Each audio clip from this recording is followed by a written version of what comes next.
Hello bankers. तो कैसे हैं आप लोग? I hope you are doing well. तो अगर आप जेआईबी एग्जाम की प्रिपरेशन कर रहे हो तो आज का जो सेशन है वो आपके लिए काफ़ी ज़्यादा इंपॉर्टेंट रहने वाला है, क्योंकि इस सेशन के अंदर हम लोग जेआईबी के एक इंपॉर्टेंट पेपर एएफएम के बारे में पढ़ने वाले हैं। तो इस सेशन को आपको शुरू से लेकर एंड तक ज़रूर देखना है और अपने फ्रेंड्स एंड कलीग्स के साथ भी ज़रूर शेयर करना है ताकि वो भी इस सेशन का बेनिफिट ले सके।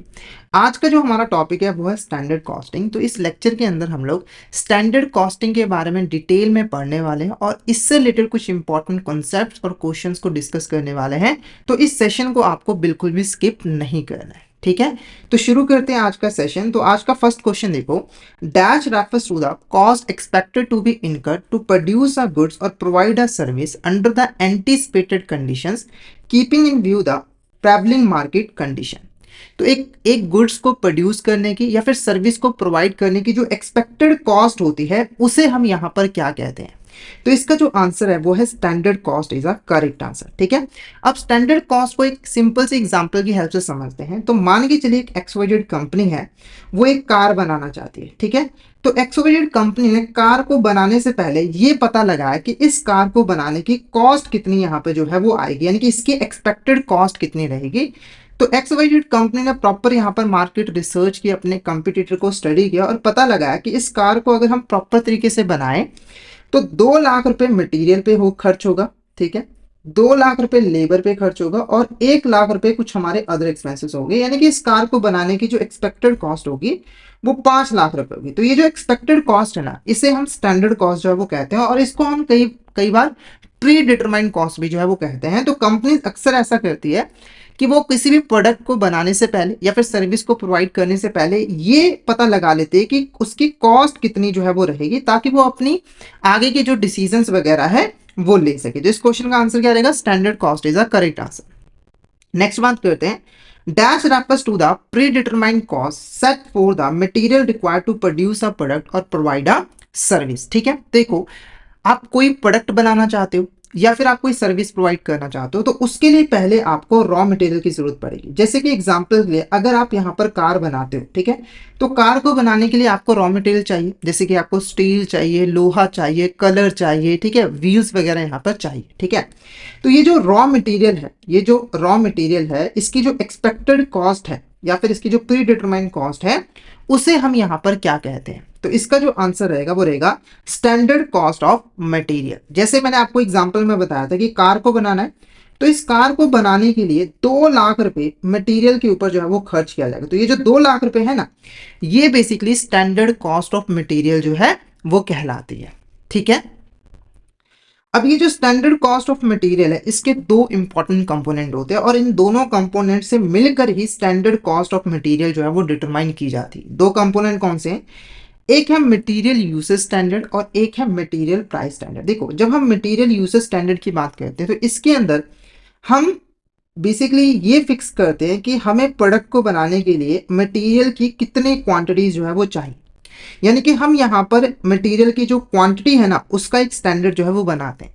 जैसे कि मान के चलिए एक यहाँ पर एक्स प्रोडक्ट है, ठीक है, और कंपनी ने पता लगाया कि एक एक्स प्रोडक्ट को बनाने के लिए हमें 5 यूनिट्स ऑफ मटेरियल की जरूरत पड़ेगी। तो कंपनी ने बोला कि एक एक्स प्रोडक्ट बनाने के लिए हम 5 यूनिट्स ऑफ मटेरियल का यूज करेंगे। तो ये जो स्टैंडर्ड है वो आपका कहलाएगा मटेरियल यूसेज स्टैंडर्ड, जहां पर हम लोग जो मटेरियल की क्वांटिटी होती है उसको यहाँ पर जो है वो फिक्स करते हैं, यानी कि उसका एक स्टैंडर्ड जो है वो बनाते हैं कि जब हम प्रोडक्शन करेंगे या फिर सर्विस प्रोवाइड करेंगे तो हमें मटेरियल कितना यूज जो है वो करना पड़ेगा, ठीक है। उसके बाद एक होता है मटेरियल प्राइस स्टैंडर्ड। इसके अंदर हम मटेरियल का प्राइस का स्टैंडर्ड बनाते हैं कि हम मटेरियल किस प्राइस पे खरीदेंगे। जैसे यहाँ पर हमने फिक्स किया कि एक्स प्रोडक्ट को बनाने के लिए हमें 5 यूनिट्स ऑफ रॉ मटेरियल की जरूरत पड़ेगी और हमने फिक्स किया कि जो एक यूनिट है उसको हम 10 रुपए में जो है वो खरीदेंगे, यानी कि हमें 10 रुपए एक यूनिट पे खर्च जो है वो करने पड़ेंगे।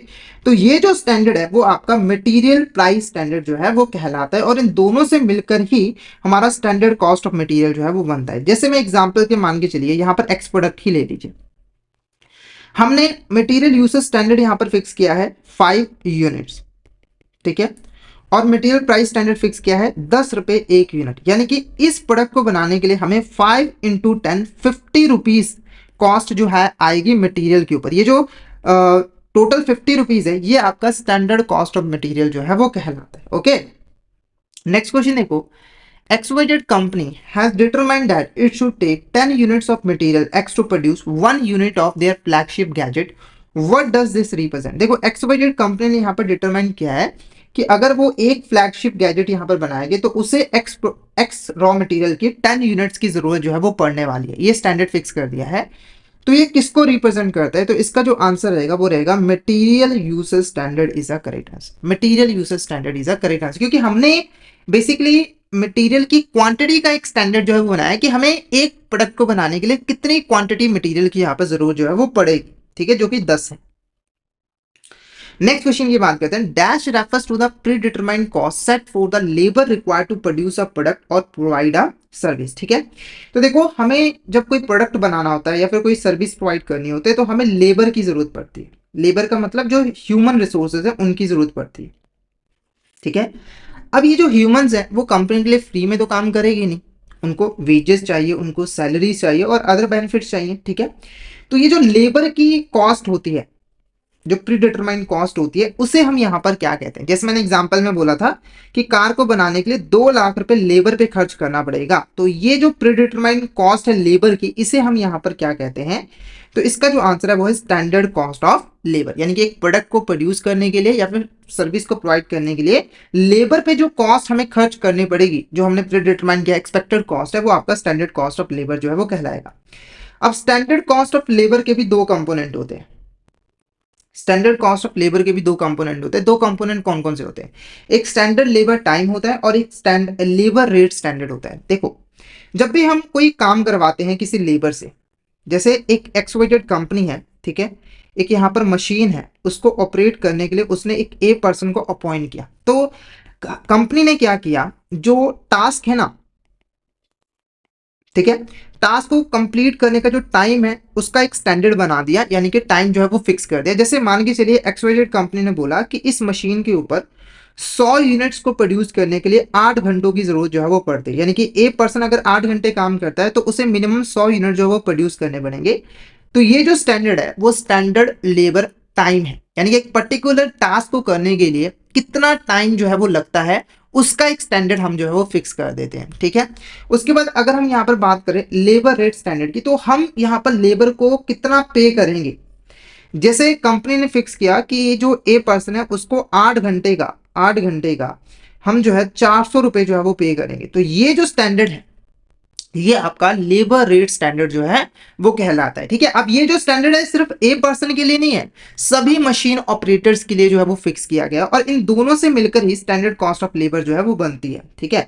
जैसे अगर यहाँ पर 100 यूनिट्स हमने फिक्स किया और 400 यहाँ पर हमारा रेट है 8 घंटे का, तो इसको अगर आप मल्टीप्लाई करोगे तो आपकी टोटल कॉस्ट जो है वो निकल कर आ जाएगी।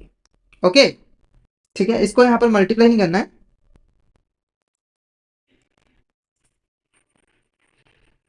ठीक है, मल्टीप्लिकेशन नहीं करनी है। इसको हम आगे यहाँ पर कैलकुलेट जो है वो करेंगे। तो जो कॉस्ट आई है 8 घंटे की वो सीधा सीधा कितना आ गई है, यहाँ पर 400 रुपए जो है वो आ गई है लेबर कॉस्ट। ये लेबर को 8 घंटों का यानी कि 100 यूनिट्स के लिए टोटल 400 रुपए जो है वो पे करना पड़ा है। क्लियर है आपको? तो ये 2 कंपोनेंट होते हैं आपके स्टैंडर्ड कॉस्ट ऑफ लेबर के। नेक्स्ट बात करते हैं, standard labour time is a important component of standard labour cost. What is the meaning of standard labour time, ठीक है। तो स्टैंडर्ड लेबर टाइम का मैंने आपको मीनिंग समझा दिया, ये एक इंपॉर्टेंट कंपोनेंट है स्टैंडर्ड लेबर कॉस्ट का। तो स्टैंडर्ड लेबर टाइम का मतलब क्या है, ठीक है। तो इसका जो आंसर है वो देखो, the predetermined amount of time a qualified worker should take complete a task efficiently. देखो जब हम ये स्टैंडर्ड लेबर टाइम फिक्स कर रहे होते हैं तो हमें कंपनी ये कैसे करती है, तो बेसिकली वो देखती है कि एक क्वालिफाइड वर्कर का मतलब है जिसको वो काम आता है कि वो उस काम को करने के लिए कितना टाइम जो है वो ले रहा है। यानी कि अगर हम एक क्वालिफाइड वर्कर को देखेंगे और देखेंगे कि वो 100 यूनिट्स प्रोड्यूस करने के लिए कितना टाइम ले रहा है और वो जितना टाइम लेगा वही हम स्टैंडर्ड लेबर टाइम जो है वो फिक्स कर देंगे। क्योंकि देखो जो वर्कर्स होते हैं कई ऐसे होते हैं जो कि बहुत तेज काम करते हैं, कुछ ऐसे होते हैं जो कि बहुत स्लो काम करते हैं, तो हमें उनको नहीं लेना है, हमें जो एवरेज है वो यहाँ पर चूज करना है ताकि जो हमारा स्टैंडर्ड हो वो एक्यूरेट हो, रिलायबल हो और अचीवेबल हो, ठीक है। तो एक क्वालिफाइड वर्कर किसी टास्क को कंप्लीट करने के लिए जितना टाइम लेता है एफिशिएंसी के साथ, वो आपका स्टैंडर्ड लेबर टाइम जो है वो कहलाता है। नेक्स्ट बात करते हैं, A company manufacture fans and based on historical data and market research, the company determines that the standard cost of labor is 20 rupees per hour. This represent, ठीक है। तो देखो एक कंपनी है वो यहाँ पर फैन बनाती है और उसने हिस्टोरिकल डाटा के ऊपर रिसर्च किया, मार्केट रिसर्च की और उसके बेसिस पे उसने डिटरमाइन किया कि हम एक लेबर को जो है 1 घंटे का 20 रुपए जो है वो पे करेंगे। तो ये किस चीज को रिप्रेजेंट जो है वो करता है? तो इसका जो आंसर है वो है labour rate standard is a correct answer. Labour rate, यहाँ पर हमने लेबर का जो रेट है ना वो यहाँ पर फिक्स कर दिया। यहाँ पर हमने जो लेबर का रेट है वो जो है यहाँ पर फिक्स जो है वो कर दिया है कि हम उसको 1 घंटे का 20 रुपए जो है वो पे करेंगे। क्लियर है आपको? कोई डाउट हो तो आप चैट बॉक्स में मैसेज करके पूछ सकते हो। अब ना हम स्टैंडर्ड की कुछ टाइप्स के बारे में पढ़ेंगे। जैसे पहली जो टाइप है वो है बेसिक स्टैंडर्ड। बेसिक स्टैंडर्ड क्या होते हैं? ये ऐसे स्टैंडर्ड्स होते हैं जिनको लॉन्ग टाइम के लिए जो है वो बनाया जाता है और लॉन्ग टाइम के लिए कांस्टेंट ही रहते हैं। जैसे एग्जांपल के मान के चलिए आपने एक स्टैंडर्ड बनाया कि 100 यूनिट्स को प्रोड्यूस करने के लिए हमें जो है 5 लाख रुपए जो है वो खर्च करना पड़ेगा, मान के चलिए। तो ये स्टैंडर्ड जो है वो लॉन्ग टर्म के लिए हमने बनाया और हम इसको लॉन्ग टर्म के लिए यूज करने वाले हैं, तो ये आपका बेसिक स्टैंडर्ड जो है वो कहलाएगा। उसके बाद एक आइडियल स्टैंडर्ड भी होता है। आइडियल स्टैंडर्ड क्या होता है? तो आइडियल स्टैंडर्ड ऐसा स्टैंडर्ड होते हैं जिनको हम तभी अचीव कर सकते हैं जब सारी कंडीशन जो है वो फेवरेबल होगी, मतलब कि जब सारी चीजें सही होंगी तभी ही हम इन स्टैंडर्ड को जो है वो अचीव कर सकते हैं। जैसे कि जो मैनेजमेंट है वो भी अपना काम सही तरीके से करे, उसकी जो पॉलिसीज है वो भी सही तरीके से काम करे, जो लेबर है वो भी सही तरीके से काम कर रहे हैं, जो सुपरवाइजर है वो भी सही तरीके से काम कर रहे हैं, ठीक है। तो ऐसे कंडीशन के अंदर ही हम इन स्टैंडर्ड को अचीव कर सकते हैं और इसीलिए ये जो स्टैंडर्ड्स होते हैं वो आइडियलिस्टिक स्टैंडर्ड ज्यादा होते हैं, ना कि रियलिस्टिक। इनको हम अचीव नहीं कर पाते क्योंकि ऐसा बिल्कुल नहीं होता है कि आपको सभी चीजें सही मिले। लाइफ के अंदर भी आप देखो तो आपको सभी चीजें कभी भी सही नहीं मिल सकती है, ठीक है। कुछ ना कुछ दिक्कतें जो है वो चलती रहती है, अप डाउन जो है वो चलते रहते हैं, तो ऐसा ही यहाँ पर है, ठीक है। तो एक आइडल स्टैंडर्ड हम अचीव नहीं कर पाते कि वो आइडलिस्टिक ज्यादा है। उसके बाद है करंट स्टैंडर्ड। करंट स्टैंडर्ड क्या होता है? ये शॉर्ट पीरियड के लिए जो है वो बनाए जाते हैं और ये करंट कंडीशंस और सर्कमस्टांसेस को देखकर जो है वो बनाए जाते हैं। और इसको इसलिए बनाया जाता है ताकि हम अपनी ऑर्गेनाइजेशन की जो करंट कंडीशन है उसके बारे में जान सके और उसके बेसिस पे कुछ इंपॉर्टेंट डिसीजन जो है वो बिजनेस के बारे में ले सके। उसके बाद एक हमारा होता है नॉर्मल स्टैंडर्ड। नॉर्मल स्टैंडर्ड ऐसे स्टैंडर्ड होते हैं जो कि नॉर्मल ऑपरेटिंग कंडीशन के अंदर अचीवेबल होते हैं, मतलब कि ना ज्यादा फेवरेबल कंडीशन है ना ही कोई बुरी हालत है, नॉर्मल कंडीशन के अंदर हम इन स्टैंडर्ड को आसानी से जो है वो अचीव कर पाते हैं और इनको बनाना काफी ज्यादा यहाँ पर डिफिकल्ट होता है क्योंकि इसके अंदर हमें फोरकास्टिंग की बहुत ज्यादा जरूरत जो है वो पड़ती है। क्लियर है आपको? कोई डाउट हो तो आप चैट बॉक्स से मैसेज करके पूछ सकते हो, ठीक है। अब नेक्स्ट क्वेश्चन की बात करते हैं। Dash refers to the difference between a predetermined standard cost and actual cost incurred, ठीक है। तो हमारे जो प्री डिटरमाइंड स्टैंडर्ड कॉस्ट है और जो एक्चुअल कॉस्ट हमने इनकर की है उसके बीच का जो डिफरेंस होता है उसे हम यहाँ पर क्या कहते हैं? जैसे एग्जाम्पल के मान के चले एक्सवाइजेड कंपनी है, उसने जो कार बनानी थी उसका जो स्टैंडर्ड कॉस्ट उसने डिटरमाइन किया था वो था 5 लाख रुपए, ठीक है। पर जब एक्चुअली उसने कार बनाई तो 6 लाख रुपए यहाँ पर जो है वो खर्च हो गए। तो आप देख सकते हो कि एक्चुअल कॉस्ट और स्टैंडर्ड कॉस्ट के बीच में डिफरेंस है 1 लाख रुपए का। तो इस 1 लाख रुपए के डिफरेंस को हम क्या कहते हैं? तो इसका जो आंसर रहेगा वो रहेगा variance is a correct answer. Variance आपका यहाँ पर करेक्ट आंसर जो है वो रहेगा, ठीक है। नेक्स्ट बात करते हैं dash is the difference between the actual cost of material used in production and the standard cost of material that were expected और प्लान, ठीक है। तो हमारा जो स्टैंडर्ड कॉस्ट था मटेरियल का और जो एक्चुअल कॉस्ट है मटेरियल की उसके बीच का जो डिफरेंस है उसे हम क्या कहते हैं? तो इसका जो आंसर है वो रहेगा material cost variance is the correct answer. जैसे आपने फिक्स किया था कि कार को बनाने के लिए 2 लाख रुपए जो है वो मटेरियल के ऊपर खर्च किया जाएगा, पर एक्चुअली में जब आपने कार बनाई तो 2.5 लाख रुपए जो है वो मटेरियल पे खर्च किए गए। अब इसके पीछे कई सारे रीजंस हो सकते हैं, जैसे कि आपकी इनएफिशिएंसी हो सकती है या फिर महंगाई का बढ़ना, ये सारे रीजंस हो सकते हैं, ठीक है। तो ये जो 50,000 रुपीज का जो डिफरेंस है ये आपका क्या कहलाएगा? तो ये आपका मटेरियल कॉस्ट वेरिएंस जो है वो कहलाएगा। क्या कहलाएगा आपका? ये मटेरियल कॉस्ट वेरिएंस जो है वो कहलाएगा। अब ये जो मटेरियल कॉस्ट वेरिएंस होता है वो दो तरीके का होता है, एक मटेरियल प्राइस वेरिएंस होता है और एक मटेरियल यूसेज वेरिएंस होता है। तो मटेरियल प्राइस स्टैंडर्ड के बारे में मैंने आपको बताया था। तो जो यहाँ पर स्टैंडर्ड प्राइस हमने फिक्स किया है और जो एक्चुअल प्राइस है उसके बीच का जो डिफरेंस है वो आपका मटेरियल प्राइस वेरिएंस कहलाता है। जैसे आपने बोला था कि हम एक यूनिट ऑफ मटेरियल को खरीदेंगे 10 रुपए में, पर जब आप खरीदने गए तो वहां पर आपको एक यूनिट मिला 12 रुपए का, तो ये 2 रुपए का यहाँ पर जो है वो डिफरेंस है, ये 2 रुपए का डिफरेंस जो है वो कहलाता है मटेरियल प्राइस वेरिएंस। उसके बाद है मटेरियल यूसेज वेरिएंस। तो आपने जो क्वांटिटी फिक्स की थी, जैसे एग्जाम्पल के आपने बोला था कि एक यूनिट ऑफ प्रोडक्ट को बनाने के लिए, एक प्रोडक्ट को बनाने के लिए आपको 10 यूनिट ऑफ रॉ मटेरियल की जरूरत पड़ेगी, पर जब आप प्रोडक्ट को बनाने गए तो आपको 15 यूनिट्स की यहाँ पर जरूरत पड़ी, तो ये 5 यूनिट्स का जो डिफरेंस है क्वांटिटी में, इसे हम क्या कहेंगे, इसे हम मटेरियल यूसेज वेरिएंस जो है वो कहेंगे। क्या कहेंगे आप इसको? मटेरियल यूसेज वेरिएंस जो है वो कहेंगे। क्लियर है? आपको कोई डाउट होगा तो आप चैट बॉक्स में मैसेज करके जो है वो पूछ सकते हो। ओके, नेक्स्ट बात करते हैं, dash variance is a measure of difference between the standard quantity of material that should have been used for a specific production output and the actual quantity of material used। ठीक है, तो जब आप एक product को बना रहे, service को प्रोवाइड कर रहे हो, तो आपकी जो स्टैंडर्ड क्वांटिटी ऑफ मटेरियल थी और जो एक्चुअल क्वांटिटी ऑफ मटेरियल आपने यूज की है, उसके बीच का जो डिफरेंस है उसे हम क्या कहते हैं? तो अभी अभी मैंने आपको पढ़ाया है, उसका नाम है material usage variance is a correct answer. इसको हम लिख लेते हैं मटेरियल यूसेज वेरिएंस। ओके, मतलब कि जो मटेरियल यूसेज का जो हमने स्टैंडर्ड किया था उसके अंदर जो डिफरेंस है उसको हम मटेरियल यूसेज वेरिएंस जो है वो कहलाएंगे। नेक्स्ट बात करते हैं, dash is a measure of difference between the standard labour cost for a specific level of production and the actual labour cost incurred. ठीक है, तो हमारे जो यहाँ पर स्टैंडर्ड लेबर कॉस्ट थी और जो एक्चुअल लेबर कॉस्ट थी उसके बीच का जो डिफरेंस है उसे हम क्या कहते हैं? तो इसका जो आंसर है वो है labour cost variance is a correct answer. जैसे एग्जांपल के मान के चलिए, आपने जब कार को बनाना चाहा तो आपने एक स्टैंडर्ड फिक्स किया था कि 2 लाख रुपए लेबर के ऊपर जो है वो खर्च किए जाएंगे, पर जब एक्चुअली में आपने कार बनाई तो 3 लाख रुपए आपको लेबर पे जो है वो खर्च करने पड़े। ठीक है, तो ये जो 1 लाख रुपए का जो डिफरेंस है ये आपका लेबर कॉस्ट वेरिएंस जो है वो कहलाएगा। क्या कहलाएगा आपका? ये लेबर कॉस्ट वेरिएंस जो है वो कहलाएगा। क्लियर है आपको? यहाँ तक कोई डाउट हो तो आप चैट बॉक्स में पूछ सकते हो। मैं बार बार आपको कह रहा हूँ कि अगर आपको कोई भी डाउट आता है तो आप फटाफट से चैट बॉक्स में मैसेज करके जो है वो पूछ सकते हो। ठीक है,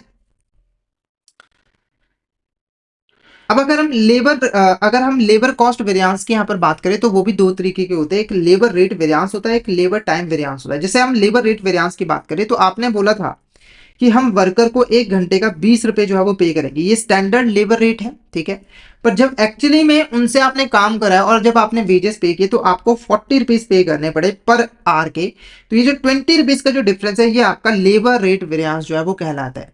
उसके बाद आता है आपका यहाँ पर लेबर टाइम वेरिएंस। जैसे आपने फिक्स किया, स्टैंडर्ड फिक्स किया कि 100 यूनिट्स को प्रोड्यूस करने के लिए 8 घंटों की यहाँ पर जरूरत जो है वो पड़ती है, पर जो एम्प्लॉय है, जो वर्कर है, उसने यहाँ पर 100 यूनिट्स को सिर्फ और सिर्फ 10 घंटे में यहाँ पर जो है वो प्रोड्यूस किया। ठीक है, 10 घंटे में प्रोड्यूस किया 10 आवर्स। तो ये 2 आवर्स का जो डिफरेंस है ये आपका लेबर टाइम वेरिएंस जो है वो कहलाएगा। क्या कहलाएगा आपका? यहाँ पर लेबर टाइम वेरिएंस जो है वो कहलाएगा। क्लियर है आपको? यहाँ तक कोई डाउट हो तो आप पूछ सकते हो। नेक्स्ट बात करते हैं, XYZ company sets a standard labor rate 150 per hour. However, due to increased labor union demands, wage increases, the actual rate paid to employees rises to 160 per hour.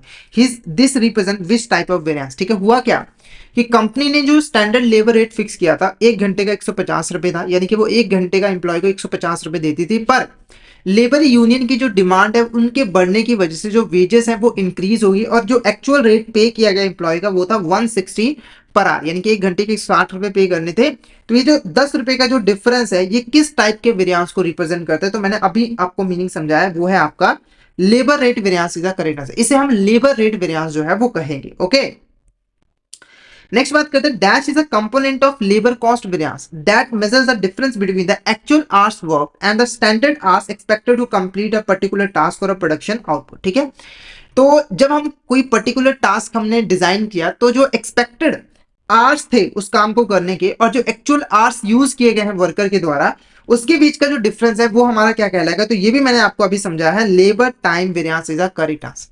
जो मैंने आपको 10 घंटे 8 घंटे का डिफरेंस बताया था, 2 घंटे का जो डिफरेंस था वो आपका लेबर टाइम वेरिएंस जो है वो कहलाएगा। अब बात करेंगे स्टैंडर्ड कॉस्टिंग की और उसकी प्रोसेस की। स्टैंडर्ड कॉस्टिंग क्या है? देखो, स्टैंडर्ड कॉस्टिंग एक तरीके से प्रोडक्ट की कॉस्टिंग करने की टेक्निक है। ठीक है, और कॉस्ट को कंट्रोल करने के लिए ये एक बहुत अच्छा टूल जो है वो माना जाता है। तो अगर आप इसकी प्रोसेस को अच्छे तरीके से समझ लेते हो तो स्टैंडर्ड कॉस्टिंग आपको अच्छे तरीके से क्लियर हो जाएगी। तो स्टैंडर्ड कॉस्टिंग के अंदर जो पहला स्टेप होता है वो होता है एस्टैब्लिशिंग स्टैंडर्ड।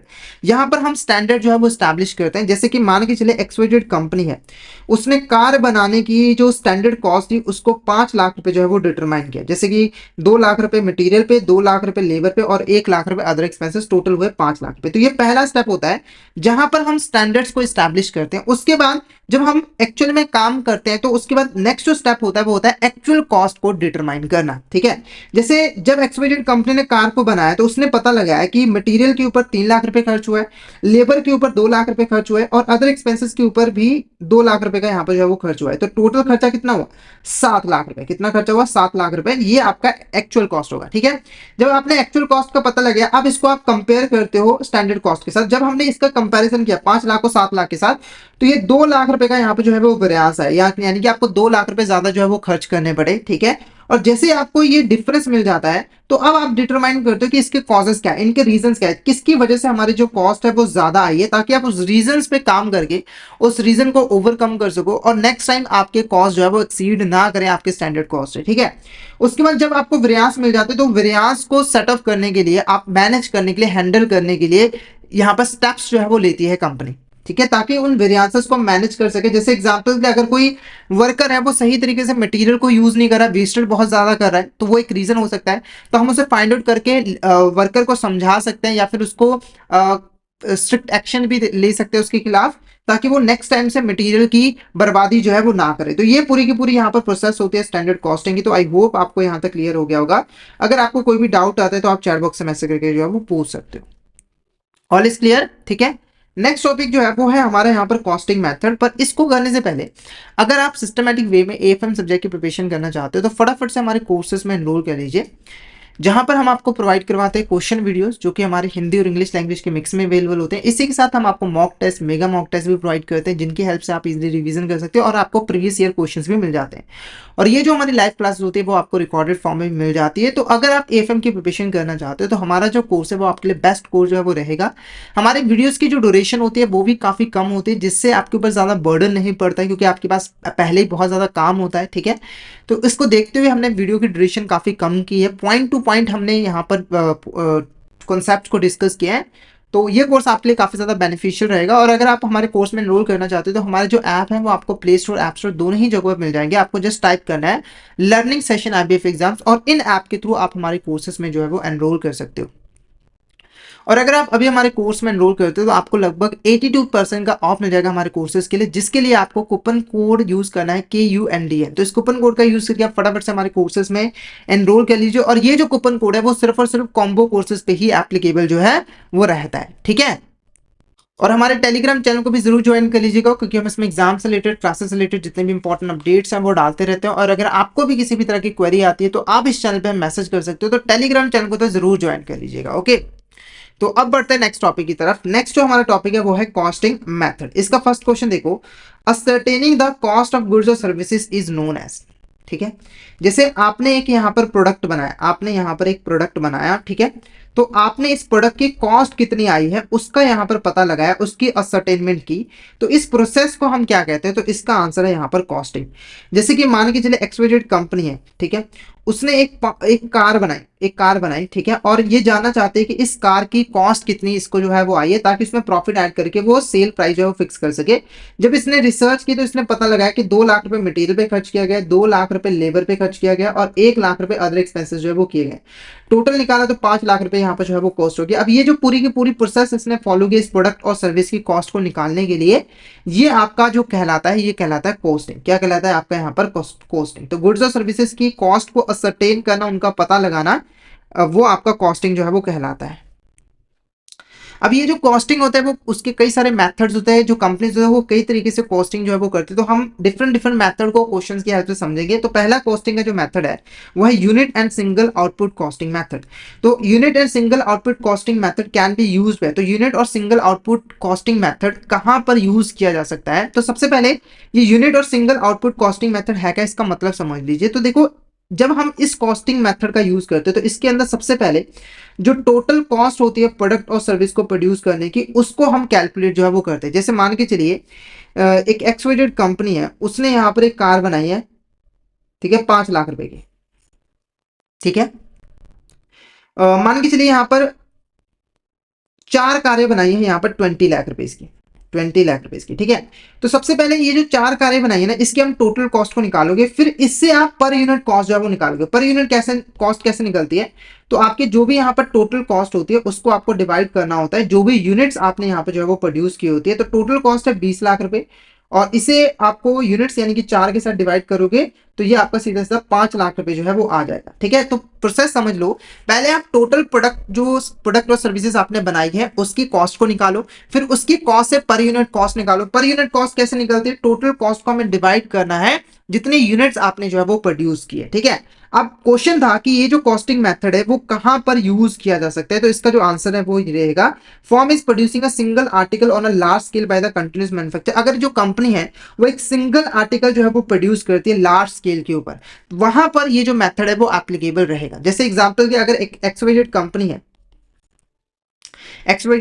है, वो एक सिंगल आर्टिकल बनाती है, एक चेयर बनाती है, खास तरह की यहाँ पर जो है वो चेयर है वो बनाती है, और सारी चेयर जो है वो एक जैसी है, होमोजीनियस है, तो वहां पर ये मेथड जो है वो काम कर सकता है। अगर आप मान के चलिए कि एक्सवाइजेड कंपनी जो है वो 5 डिफरेंट तरह के जो चेयर्स है वो बनाती है, एक की कॉस्ट आती है 1,000 रुपए, एक की कॉस्ट आती है 10,000 रुपए, एक की आती है 1 लाख रुपए, और ऐसे सो ऑन बाकी की कॉस्ट होती है।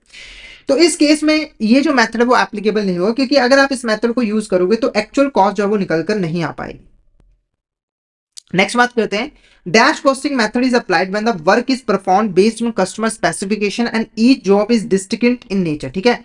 तो ऐसा कॉस्टिंग मेथड जो कि वहां पर यूज किया जाता है जहां पर जो वर्क है वो कस्टमर की स्पेसिफिकेशन और कस्टमर के ऑर्डर के अकॉर्डिंग जो है वो परफॉर्म किया जाता है, और हर एक ऑर्डर यानी कि जॉब जो है वो एक दूसरे से डिफरेंट होता है। तो इसका जो आंसर रहेगा वो जॉब कॉस्टिंग रहेगा। अब जॉब कॉस्टिंग कैसे यहाँ पर काम करता है इसको एग्जाम्पल के साथ समझाऊंगा। तो मान के चलिए एक ए पर्सन है, वो एक एक्सवाइजेड कंपनी के पास गया जो कि यहाँ पर फर्नीचर जो है वो बनाती है, ठीक है। तो सबसे पहले ए पर्सन एक्सवाइजेड कंपनी को ऑर्डर दिया कि मुझे एक खास तरह की यहाँ पर चेयर जो है वो बनवानी है, और बोला कि ये चीजें उसमें होनी चाहिए, ठीक है।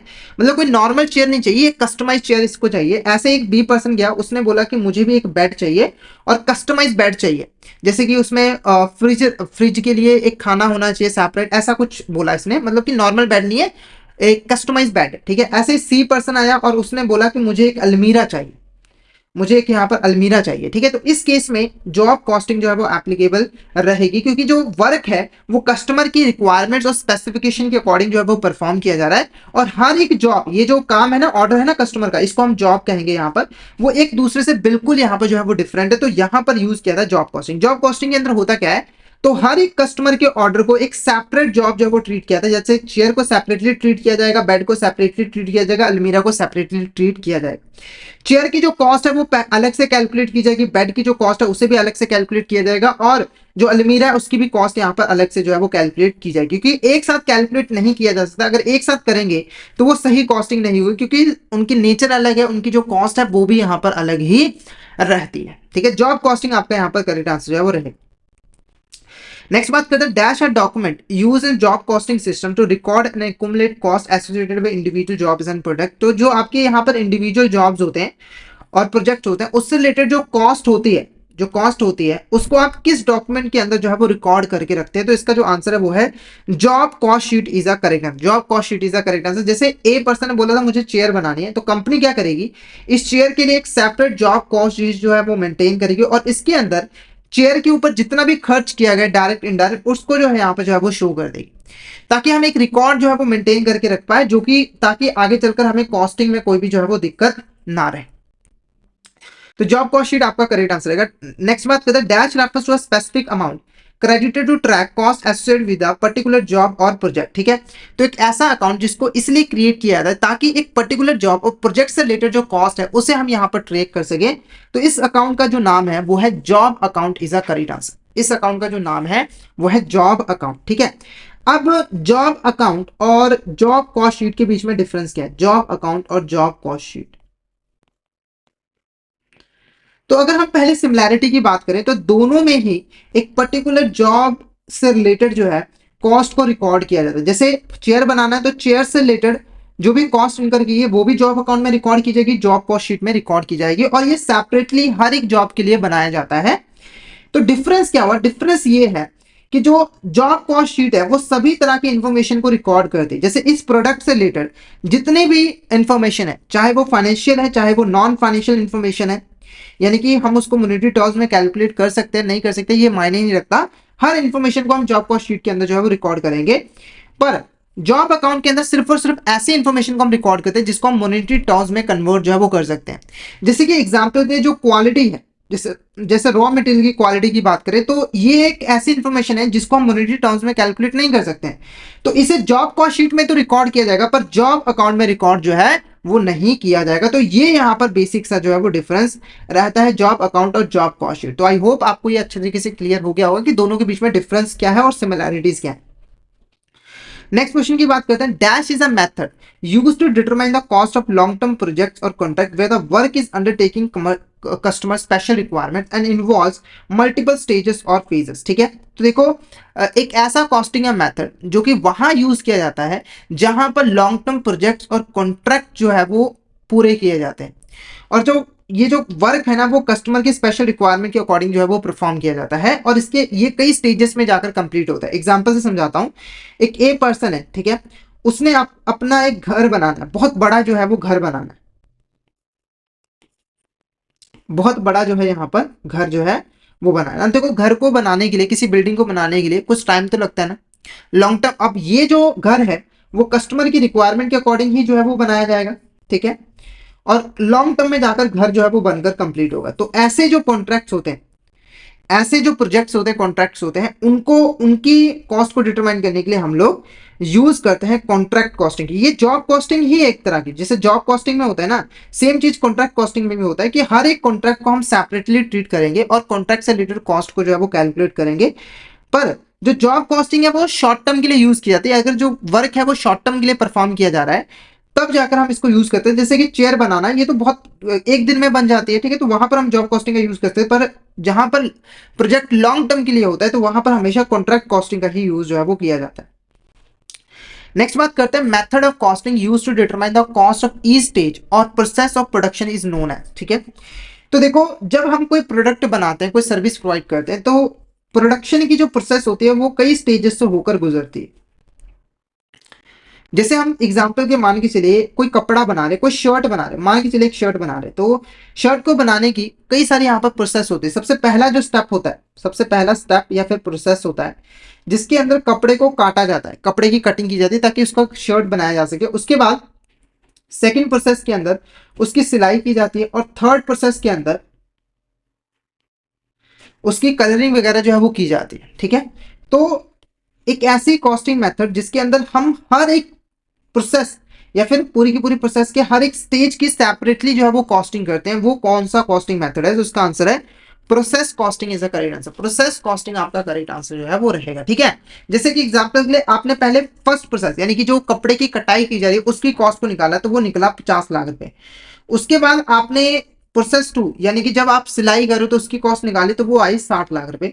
उसके बाद जब आप कलरिंग वगैरह करो तो उसकी जो कॉस्ट आई वो आई यहाँ पर 70 लाख रुपए। ठीक है, तो ऐसे आप हर एक प्रोसेस की कॉस्ट जो है वो सेपरेटली निकालोगे, और हर एक प्रोसेस की जो प्रॉफिटेबिलिटी है वो भी यहाँ पे जो है वो निकालोगे। ठीक है, और बाद में इसका टोटल करके आप जो टोटल कॉस्ट है उसको भी जो है वो डिटरमाइन कर सकते हो। तो इस मेथड का जो नाम है वो है process costing is a correct answer. Clear है आपको? कोई डाउट हो तो आप चैट बॉक्स में मैसेज करके पूछ सकते हो। नेक्स्ट बात करते हैं, एबनॉर्मल गेन अराइजेस। जो एबनॉर्मल गेन होता है वो कब यहाँ पे जो है वो अराइज होता है?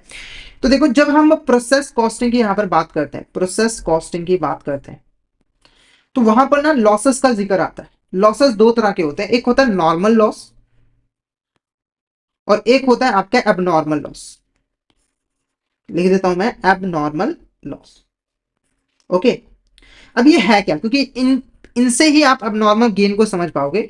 नॉर्मल लॉस क्या होता है? देखो, जब हम कोई काम कर रहे होते हैं तो हमारे काम का नेचर की वजह से जो लॉस होता है, मतलब हमारे काम का नेचर ही ऐसा है कि कुछ ना कुछ रॉ मटेरियल तो वेस्ट हो गई, तो वो आपका नॉर्मल लॉस कहलाता है और इसको आप अवॉइड नहीं कर सकते। जैसे अगर आप कपड़ा सिलते हो, शर्ट बनाते तो देखो नॉर्मल सी बात है कि कुछ कपड़ा तो खराब हो गई, जब आप कटिंग करोगे तो वहां पर कुछ ना कुछ कपड़ा तो खराब हो गई, ये नेचर है इस काम की, ठीक है, और इसको आप अवॉइड नहीं कर सकते हो। आप ऐसा नहीं कर सकते कि कटाई आप गलत कर दोगे बचाने के लिए, ऐसा नहीं होगा। तो ये आपका नॉर्मल लॉस होगा। एक होता है नॉर्मल लॉस जो कि हमने सोचा भी नहीं था, अचानक से हो गया है। जैसे एग्जांपल के लिए फैक्ट्री में जो है वो आग का लग जाना, फ्लड आ जाना, तो ये जो इनकी वजह से जो लॉस होता है, ऐसे इवेंट्स की वजह से जो लॉस होता है, वो आपका एबनॉर्मल लॉस जो है वो कहलाता है, ठीक है। तो अब बात करते हैं एबनॉर्मल गेन की। एबनॉर्मल गेन क्यों होता है? देखो, जब हम कोई प्रोडक्ट बना रहे होते हैं ना, तो पहले ही हम डिटरमाइन कर लेते हैं कि नॉर्मल लॉस यहाँ पर कितना रहेगा। जैसे आप एक एक्सवाइजेड प्रोडक्ट यहाँ पर बना रहे हो और उसका जो नॉर्मल लॉस है वो आपने फिक्स किया है, वो रहेगा 20 लाख रुपीज, यानी कि 20 लाख रुपीज का यहाँ पर लॉस तो नॉर्मल होगा ही होगा, ठीक है, बड़ी कंपनी मान के चलिए। तो अगर किसी केस में जो एक्चुअल लॉस है वो एस्टिमेटेड नॉर्मल लॉस से कम रहता है, जैसे आपका आपने एस्टिमेट लगाया था 20 लाख रुपए का नॉर्मल लॉस होगा, पर एक्चुअली में जो लॉस हुआ है वो सिर्फ 10 लाख रुपए का हुआ है, तो ये जो 10 लाख रुपए का डिफरेंस है ना, ये आपका एबनॉर्मल गेन कहलाता है। क्या कहलाता है? आपका एबनॉर्मल गेन, क्योंकि ये पैसा आपका है, आपको यहाँ पर मिला, और जब हमारे पास पैसा आता है तो वो आपका गेन जो है वो कहलाता है। तो एबनॉर्मल गेन कब अराइज होता है? जब एक्चुअल लॉस जो है वो एस्टिमेटेड नॉर्मल लॉस से ज्यादा रहता है। क्लियर है आपको? यहां तक कोई डाउट हो चैट बॉक्स में बिंदास होकर पूछ सकते हो। नेक्स्ट बात करते हैं, in which costing method a batch of similar product is regarded as one job and cost of this complete batch is ascertain. ठीक है, तो यहां पर हमारा कौन सा कॉस्टिंग मेथड है जहां पर एक सिमिलर प्रोडक्ट के पूरे बैच को एक सिंगल जॉब जो है वो माना जाता है, और उस पूरे के पूरे बैच की कॉस्ट को जो है वो कैलकुलेट किया जाता है और उससे पर यूनिट कॉस्ट को जो है वो निकाला जाता है। तो इस कॉस्टिंग मेथड का नाम है बैच कॉस्टिंग। इस कॉस्टिंग मेथड का नाम है आपका यहाँ पर batch costing is a correct answer. अब इसको मैं एक सिंपल सी एग्जांपल की हेल्प से जो है वो समझाऊंगा आपको। तो मान के चलिए यहाँ पर एक एबीसी कंपनी, ठीक है, वो यहाँ पर पेन बनाती है, और जो पेन है वो सिमिलर नेचर के हैं, और एबीसी कंपनी जब एक पेन बनाती है तो उसकी कॉस्ट मान के चलिए 5 रुपए जो है वो आती है, मतलब कि ये कॉस्ट सभी पेन की सेम है। तो सिंगल सिंगल पेन की कॉस्ट को निकालने की बजाय एबीसी कंपनी ने क्या किया, सीधे सीधे 50,000 पेन जो है वो बनाए, क्योंकि वो सिमिलर नेचर के हैं, तो उसकी जो कॉस्ट होगी वो भी सिमिलर होगी, ठीक है। फिर उसके बाद इन 50 पेन को एक बैच माना, क्या माना यहाँ पर, एक बैच माना, ठीक है। फिर इसकी कॉस्टिंग की कि इस 50,000 पेन के बैच को बनाने की हमारी कॉस्ट कितने है। मान के चलिए इसने बोला कि 2 लाख रुपए मटेरियल पे खर्च हुआ, 2 लाख रुपए लेबर पे खर्च हुआ, और 1 लाख रुपए अदर एक्सपेंसेस हुए, तो टोटल कितना खर्चा हुआ, 5 लाख रुपए हुआ, ठीक है। और यूनिट्स कितने बने, तो वो मान के चलिए आपने 10,000 यूनिट जो है वो बना ली, 10,000 यूनिट जो है वो बना ली, यानी कि 10,000 का, सॉरी 50,000 का ये बैच है, तो 50,000 को प्रोड्यूस करने के लिए आपको 5 लाख रुपए का जो है वो खर्च आया। ओके, तो आपने एक पूरे बैच की कॉस्ट को निकाल लिया। अब इसके बाद ना आप पर यूनिट कॉस्ट निकालते हो कि पर यूनिट कॉस्ट यहाँ पर कितनी आई है, पर यूनिट कॉस्ट जो है वो कितनी आई है, वो कैसे निकलता है। तो ये जो 50 लाख रुपए है, ये जो 50 लाख रुपए, सॉरी 50,000 यूनिट्स आपने प्रोड्यूस किए ना, 5 लाख के साथ इसको डिवाइड कर दीजिए। जैसे 5 लाख रुपए आपकी टोटल कॉस्ट हुई है, तो उसको आप ना यूनिट्स के साथ जो है वो डिवाइड कर दीजिए। यूनिट्स कितनी है आपकी, 50,000 पे, ठीक है। जब आप 5 लाख को 50,000 के साथ डिवाइड करोगे, 5 लाख को 50,000 के साथ डिवाइड करोगे, तो ये आपका आ जाएगा यहाँ पर 10 रुपीज। तो एक पेन की कॉस्ट यहाँ पर कितनी आ रही है, एक पेन की कॉस्ट यहाँ पर कितनी आ रही है, 10 रुपीज जो है वो आ रही है। क्लियर है आपको? तो ये हमारे कुछ यहाँ पर कॉस्टिंग मेथड्स थे जिनको यहाँ पर कंपनी जो है वो यूज करते हैं। तो अगर यहाँ पर हम कंक्लूड करें तो कॉस्टिंग क्या है, कॉस्टिंग है किसी प्रोडक्ट और सर्विस की कॉस्ट निकालना। उसके लिए कंपनी डिफरेंट डिफरेंट मेथड का यूज करती है, जिसमें हमने मेनली पढ़ा job costing, single output method, ठीक है। उसके बाद हमने बैच कॉस्टिंग भी पढ़ लिया, उसके बाद हमने प्रोसेस कॉस्टिंग भी यहाँ पर जो है वो पढ़ लिया, और कॉन्ट्रैक्ट कॉस्टिंग भी जो है वो पढ़ लिया, ठीक है। अब कुछ इंपॉर्टेंट पॉइंट्स जो तो मैंने इस क्वेश्चन के अंदर कवर नहीं किए हैं, पर आपको पता होना चाहिए अगर आपको कॉस्टिंग मेथड जो है वो अच्छे तरीके से समझने हैं, तो वो मैं आपको डिस्कस जो है वो आपको बता देता हूँ, ठीक है। मतलब सभी कॉस्टिंग मेथड से कुछ इंपॉर्टेंट पॉइंट, जैसे अगर हम कॉन्ट्रैक्ट कॉस्टिंग की यहाँ पर बात करें, ठीक है, कॉन्ट्रैक्ट कॉस्टिंग की बात करें, तो कॉन्ट्रैक्ट कॉस्टिंग के अंदर जो कॉन्ट्रैक्ट्स होते हैं ना वो कई टाइप्स के होते हैं। तो दो इंपॉर्टेंट टाइप्स के जो कॉन्ट्रैक्ट हैं वो मैं आपको यहाँ पर बता देता हूँ, ठीक है। एक कॉन्ट्रैक्ट होता है फिक्स प्राइस कॉन्ट्रैक्ट। ये मैं इसलिए बता रहा हूं कि जब आप कॉस्टिंग करोगे ना कॉन्ट्रैक्ट कॉस्टिंग के अंदर, तो ऐसे क्वेश्चंस आपके पास आने वाले हैं, तो वो हेल्पफुल होता है। फिक्स प्राइस कॉन्ट्रैक्ट के अंदर क्या होता है? फिक्स प्राइस कॉन्ट्रैक्ट के अंदर जो कॉन्ट्रैक्ट का प्राइस होता है वो पहले से ही फिक्स रहता है। जैसे एग्जांपल की एक ए पर्सन है, उसने अपना घर बनाने के लिए बी पर्सन को कॉन्ट्रैक्ट दिया, तो बी ने कॉस्ट निकाली घर को बनाने की, वो थी 10 लाख रुपए। तो इसने अपना 5 लाख का इसमें प्रॉफिट ऐड किया और 15 लाख रुपए कॉन्ट्रैक्ट का प्राइस फिक्स कर दिया और बोला 15 लाख रुपए मुझे टोटल चाहिए।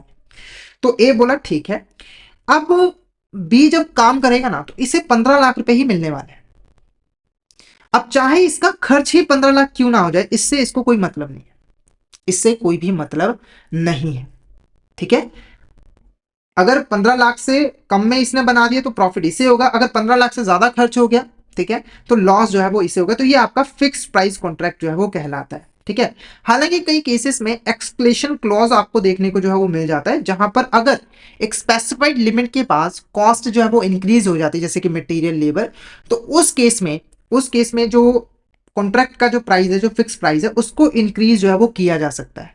जैसे कि अगर मान के चले 15 लाख रुपए ही खर्च हो गए पूरे के पूरे, तो इस केस में तो उसका प्रॉफिट जीरो हो जाएगा।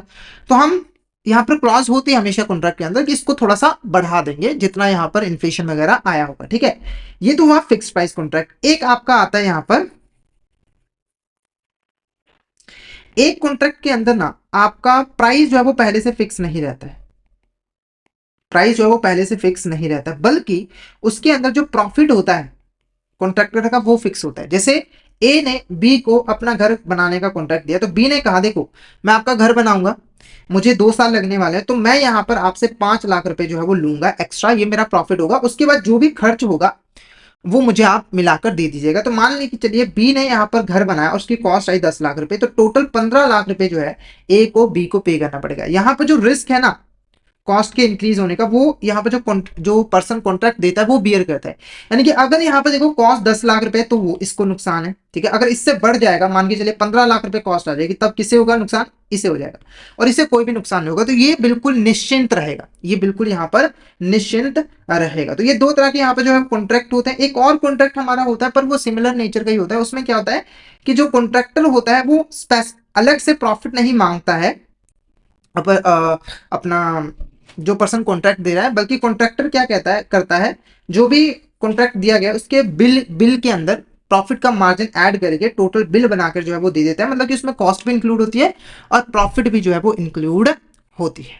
क्लियर है आपको? यहाँ तक कोई डाउट हो तो आप चैट बॉक्स में मैसेज करके जो है वो पूछ सकते हैं, फटाफट से यहाँ पर बता दीजिए। ठीक है, अब अगर हम प्रोसेस कॉस्टिंग की यहां पर बात करें, प्रोसेस कॉस्टिंग ये थी कॉन्ट्रैक्ट कॉस्टिंग के बारे में एक इंपॉर्टेंट पॉइंट।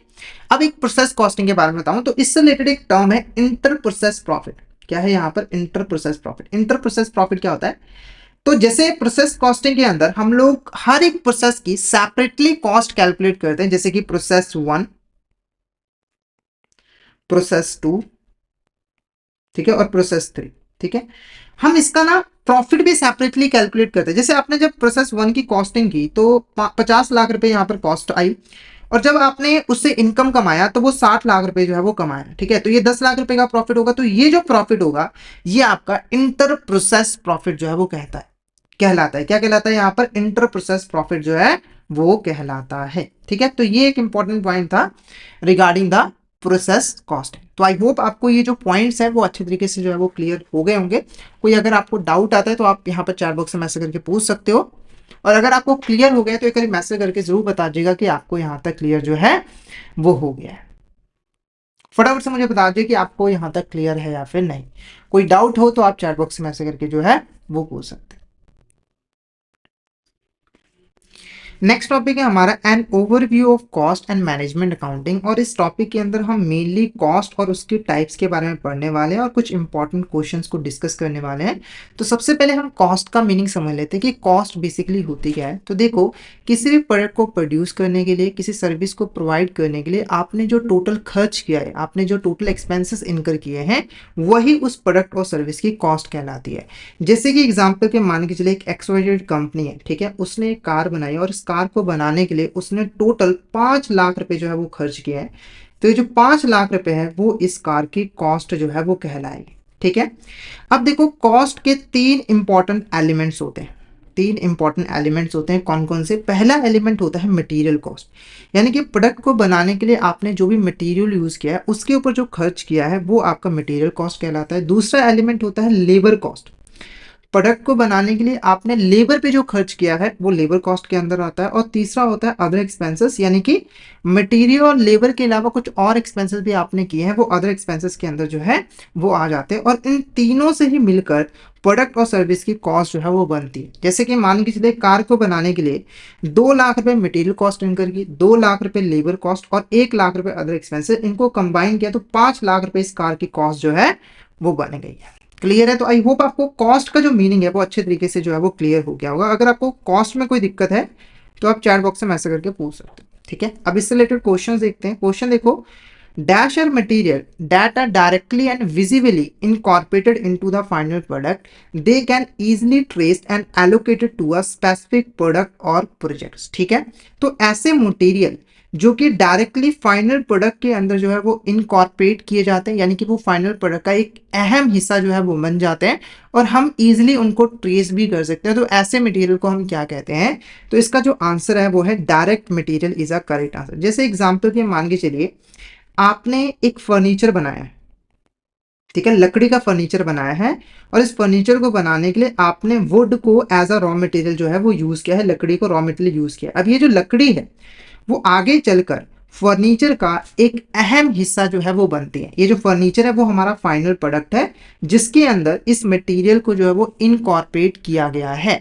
तो ये जो मटेरियल है वो आपका डायरेक्ट मटेरियल जो है वो कहलाता है और हम आसानी से इसको ट्रेस भी कर सकते हैं। हम कह सकते हैं कि ये जो फर्नीचर है वो बेसिकली लकड़ी से जो है वो बनाया गया है, यानी कि वुड मटेरियल को यहाँ पर यूज जो है वो किया गया है, ठीक है। नेक्स्ट क्वेश्चन की बात करते हैं। Dash are those material that are not directly incorporated into the final product but are necessary for the production process, यानी कि ऐसे मटेरियल जो कि फाइनल प्रोडक्ट के अंदर इनकॉर्पोरेट तो नहीं किए जाते, यानी कि वो फाइनल प्रोडक्ट का हिस्सा नहीं बनते हैं, पर ओवरऑल प्रोडक्शन प्रोसेस के लिए वो काफी ज्यादा नेसेसरी होते हैं। तो इसका जो आंसर रहेगा वो रहेगा indirect material is a correct answer. जैसे कि एग्जांपल पे मान के चलिए जिन मशीन्स के ऊपर हम प्रोडक्शन करें, मशीन्स सही तरीके से काम करते रहें, तो हम यहाँ पर कोई ऑयल और लुब्रिकेंट जो है वो यूज करते हैं मशीन्स के ऊपर ताकि जो मशीन है वो एफिशिएंसी के साथ जो है वो काम कर सके। अब ये जो ऑयल है, ये जो लुब्रिकेंट है जो कि मशीन के मेंटेनेंस के लिए यूज किया जा रहा है, ये है तो मटेरियल ही जो कि यहाँ पर प्रोडक्शन प्रोसेस में यूज किया जा रहा है, पर क्या ये मटेरियल फाइनल प्रोडक्ट का हिस्सा बन रहा है? नहीं, तो ये आपका इनडायरेक्ट मटेरियल कहलाएगा। तो मटेरियल बेसिकली दो तरीके के होते हैं, एक डायरेक्ट और इनडायरेक्ट। ऐसा मटेरियल जो कि फाइनल प्रोडक्ट का हिस्सा बनता है, उसके अंदर इनकॉर्पोरेट होता है, वो डायरेक्ट मटेरियल होता है।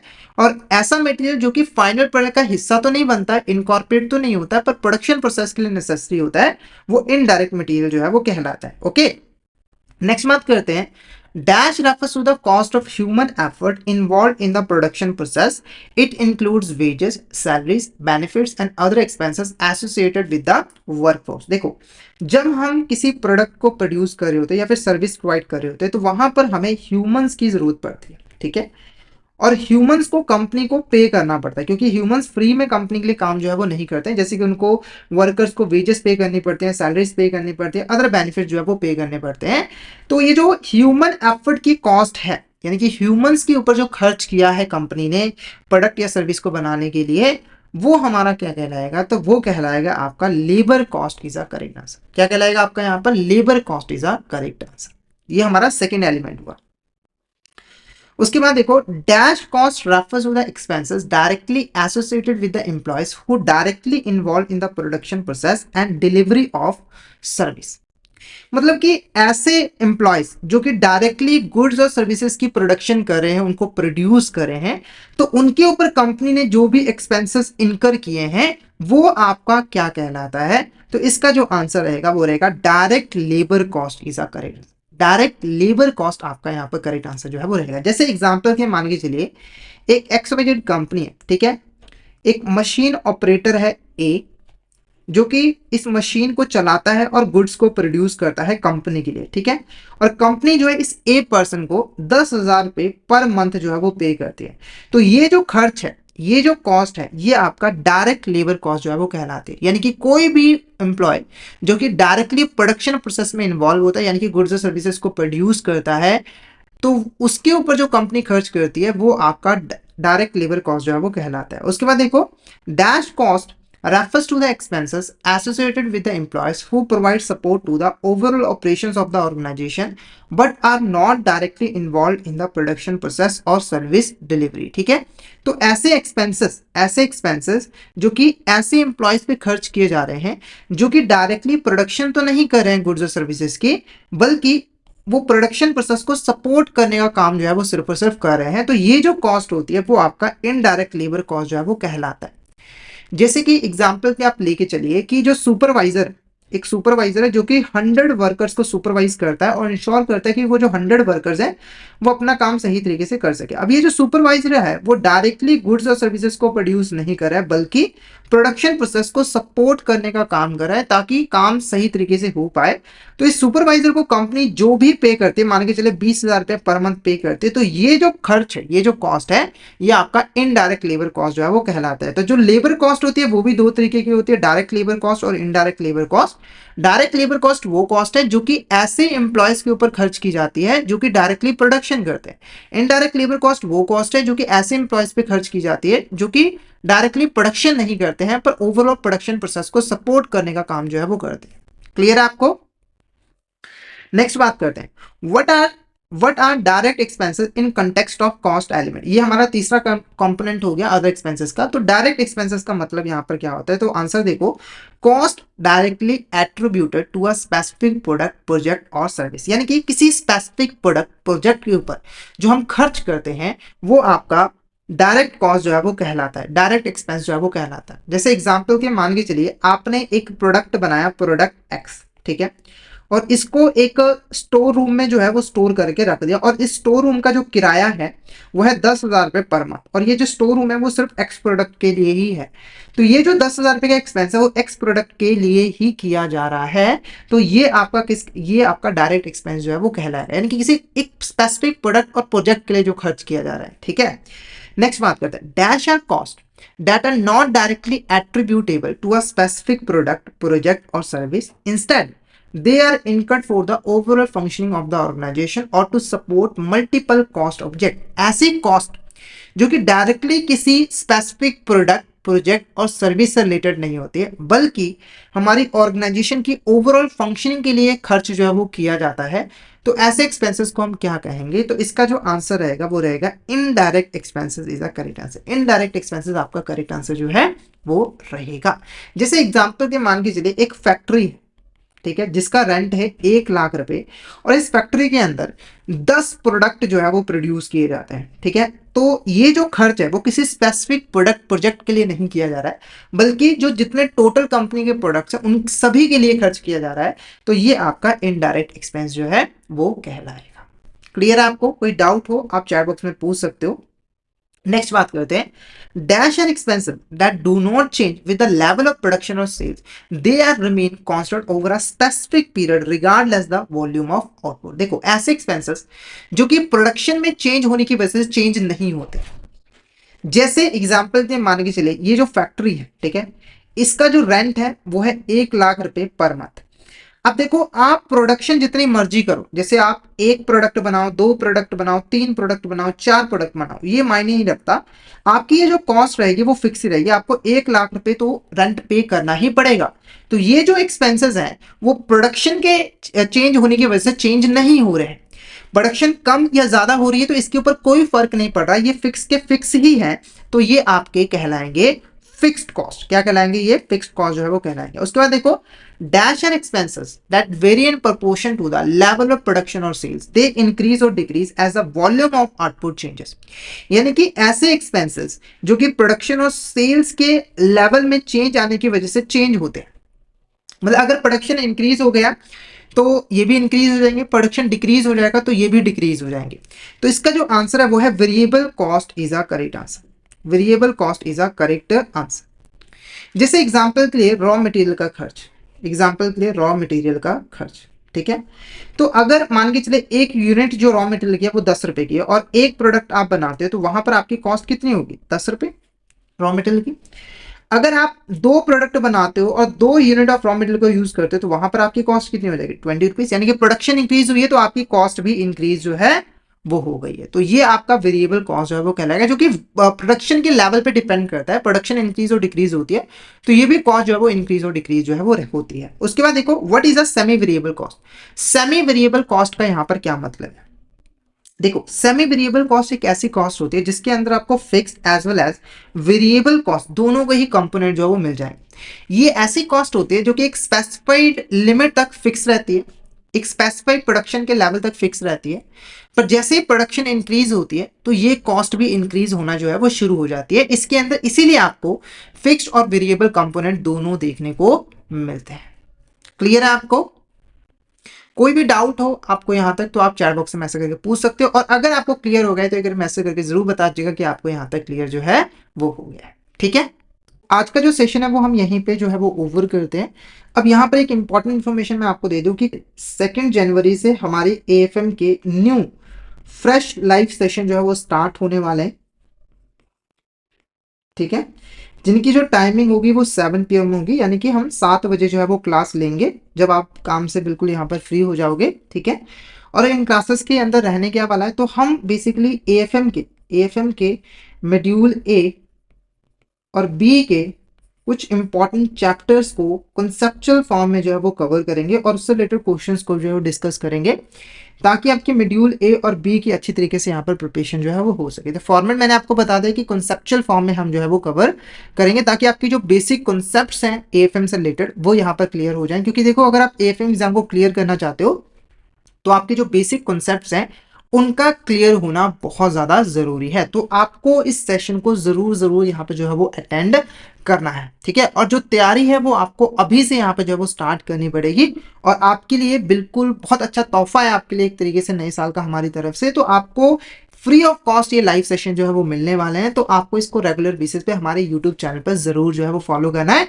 और ये जो हमारी क्लासेस थी वन लाइनर्स और पॉइंटर्स वाली, ये हम आज यहाँ पर एंड कर देंगे। ठीक है, आगे भी हम आपके लिए ऐसी ही क्लासेस जो है लेकर आते रहेंगे। तो अभी तक अगर आपने कोई क्लास यहाँ पर मिस की है एएफएम की, तो उसको ज़रूर जाकर गो थ्रू कर लीजिएगा। वीडियोस के जो लिंक है, प्लेलिस्ट का जो लिंक है, वो आपको वीडियो के डिस्क्रिप्शन बॉक्स में जो है वो मिल जाएगा। तो वहां पर हमने एएफएम के बहुत सारे इंपॉर्टेंट कॉन्सेप्ट्स, टॉपिक्स को कवर किया है वन लाइनर और कॉन्सेप्चुअल फॉर्म में, तो उसको ज़रूर एक बार जाकर जो है वो गो थ्रू कर लीजिएगा। हाँ, और हमारे कोर्स को भी ज़रूर एनरोल कर लीजिएगा अगर आप सिस्टमैटिक वे में एएफएम की प्रिपरेशन जो है वो करना चाहते हो। ठीक है, तो आज के लिए इतना ही। तो आज का सेशन जो है हम यहीं पे ओवर करते हैं। तो अगर आपको आज का सेशन अच्छा लगा हो तो इस सेशन को लाइक कर देना, हमारे चैनल को सब्सक्राइब कर देना और शेयर जरूर कर देना अपने फ्रेंड्स के साथ, कलीग्स के साथ, ताकि वो भी इस सेशन का बेनिफिट जो है वो ले सके। तो आज के लिए इतना ही, मिलते हैं नेक्स्ट क्लास में। Thank you so much everyone.